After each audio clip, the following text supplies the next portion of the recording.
ओम श्री बृहस्पतये नमः। श्री राधे कृष्णा। हम आपके लिए आज लेकर आए हैं बृहस्पतिवार व्रत की संपूर्ण कथा। यह व्रत श्री हरि विष्णु और गुरुदेव बृहस्पति की कृपा पाने का अत्यंत शुभ उपाय माना गया है।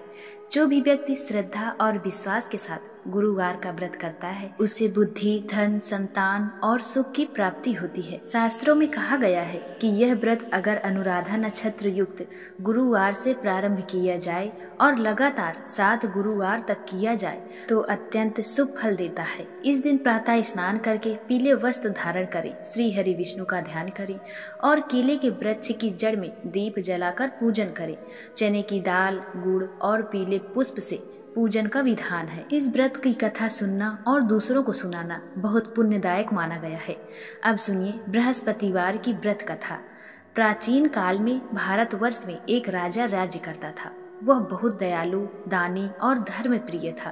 प्रत्येक गुरुवार वह व्रत रखता और भगवान श्री विष्णु की पूजा करता, गरीबों को दान देता, ब्राह्मणों की सेवा करता और अपने द्वार से किसी याचक को खाली हाथ नहीं जाने देता। लेकिन उसकी रानी को यह सब अच्छा नहीं लगता था। वह न तो व्रत करती थी, न दान देती थी, बल्कि राजा को भी ऐसे कार्यों से रोकती थी। एक बार जब राजा शिकार के लिए वन चला गया, तभी देवगुरु बृहस्पति एक साधु का रूप धारण कर उसके महल में भिक्षा मांगने पहुंचे। रानी ने साधु को देखकर कहा, महाराज, मेरे पति तो पहले से ही दान पुण्य में डूबे रहते हैं।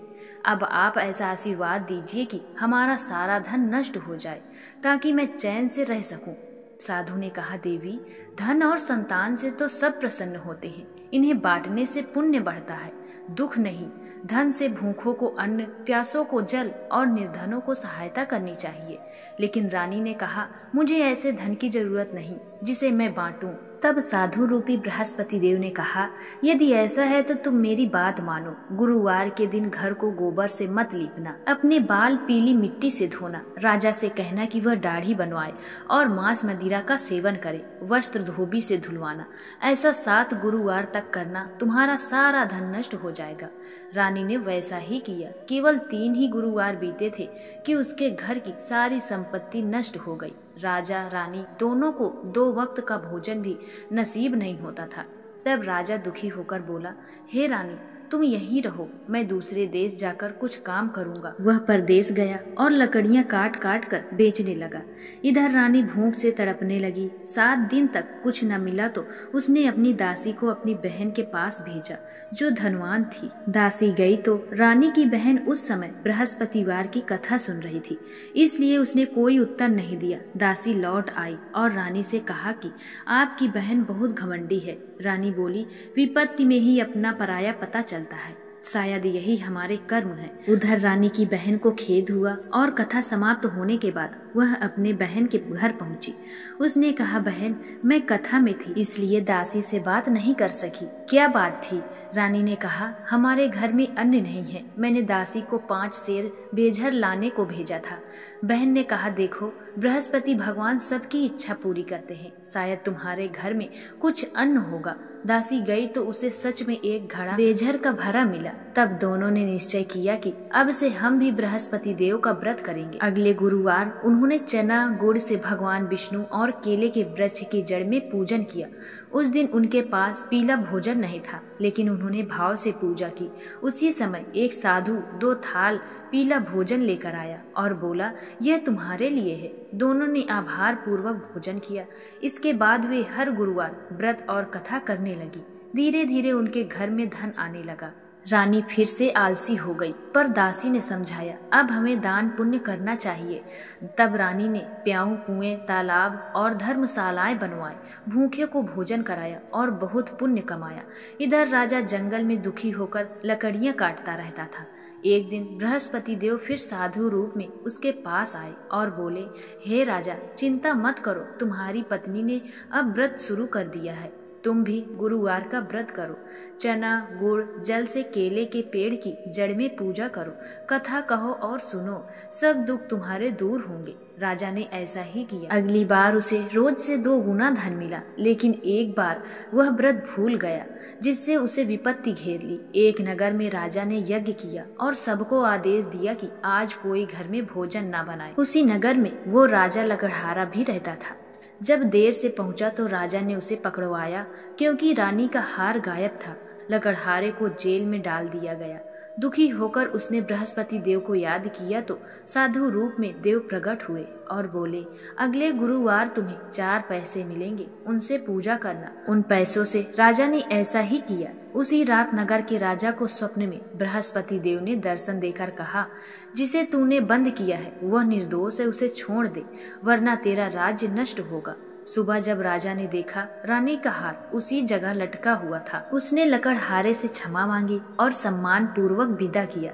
जब लकड़हारा अपने नगर लौटा तो देखा कि उसके नगर में पहले से अधिक समृद्धि है। बाग, मंदिर, धर्मशालाएं रानी और दासी ने बनवाई थी। राजा ने रानी से पूछा कि यह सब कैसे हुआ, तो रानी ने कहा, यह सब बृहस्पति देव की व्रत और कथा के प्रभाव से हुआ। राजा ने निश्चय किया कि वह हर दिन 3 बार कथा कहेगा और वह चने की दाल अपने दुपट्टे में बांधकर हर समय रखता और भगवान का ध्यान करता। एक दिन वह अपनी बहन के घर गया। रास्ते में उसने कुछ लोगों को मुर्दा ले जाते देखा। उसने कहा, मेरी बृहस्पतिवार की कथा सुन लो। वे बोले, हमारा तो आदमी मर गया, अब कथा क्या सुननी। पर कुछ लोगों ने अनुमति दी और जैसे जैसे कथा आगे बढ़ी मुर्दा जीवित हो गया। आगे जाकर उसने एक किसान को कथा सुनाने की कोशिश की, पर किसान ने मना कर दिया और तभी उसके बैल गिर गए और पेट में दर्द उठा। किसान की माँ दौड़ी दौड़ी उस राजा की कथा सुनने लगी। कथा पूरी होते ही उसका बेटा ठीक हो गया। राजा अपनी बहन के घर पहुंचा। उसने पूछा कि कोई ऐसा है जिसने भोजन न किया हो, ताकि मैं अपनी कथा उसे सुना सकूं। बहन बोली, यहाँ सब पहले भोजन करते हैं। भाई देखो, मैं गांव में देखती हूँ, शायद किसी ने भोजन ना किया हो। फिर उसको ढूंढते ढूंढते एक कुम्हार का घर मिला, जिसका बेटा बीमार पड़ा था। राजा ने उसे कथा सुनाई और उसका पुत्र ठीक हो गया। राजा की कथा का यश चारों ओर फैल गया। बाद में जब राजा लौटने लगा तो उसकी बहन ने साथ चलने की इच्छा जताई। सास ने कहा, अपने बच्चों को मत ले जाना, क्योंकि तेरे भाई के यहाँ कोई संतान नहीं है। फिर बहन ने अकेले जाने से मना कर दिया। राजा ने जब यह बात सुनी तो दुखी होकर लौट गया। सारी बात राजा ने रानी को बताई। तब रानी ने कहा, गुरुदेव की कृपा से हमें संतान भी अवश्य मिलेगी। उसी रात बृहस्पति देव ने स्वप्न में कहा, तेरी रानी गर्भवती है। 9 माह बाद रानी ने एक सुंदर पुत्र को जन्म दिया। जब राजा की बहन यह समाचार सुनकर आई तो रानी बोली, गधा चढ़कर तो नहीं आई। बहन ने हंसकर कहा, अगर मैं ऐसा न कहती तो तुम्हें पुत्र कैसे मिलता। बृहस्पति देव सबकी मनोकामना पूरी करते हैं, यह उसी का प्रमाण है। जो भी व्यक्ति सच्चे मन से बृहस्पति देव का व्रत करता है, कथा सुनता या सुनाता है, उसके सभी संकट दूर हो जाते हैं और जीवन में सुख, समृद्धि, संतान, यश और धन की प्राप्ति होती है। इसलिए प्रेम से बोलिए, देव गुरु बृहस्पति भगवान की जय। बृहस्पतिवार की कथा यहीं समाप्त होती है। अब चलिए प्रेम पूर्वक आरती कर लेते हैं। ओम जय बृहस्पति देवा, स्वामी जय बृहस्पति देवा। छिन छिन भोग लगाऊं, कदली फल मेवा। ओम जय बृहस्पति देवा, तुम पूर्ण परमात्मा, तुम अंतर्यामी। स्वामी तुम अंतर्यामी।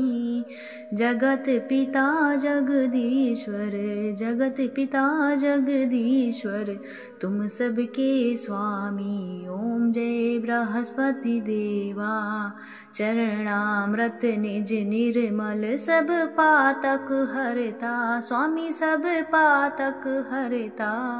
सकल मनोरथ दायक, सकल मनोरथ दायक, कृपा करो भरता। ओम जय बृहस्पति देवा।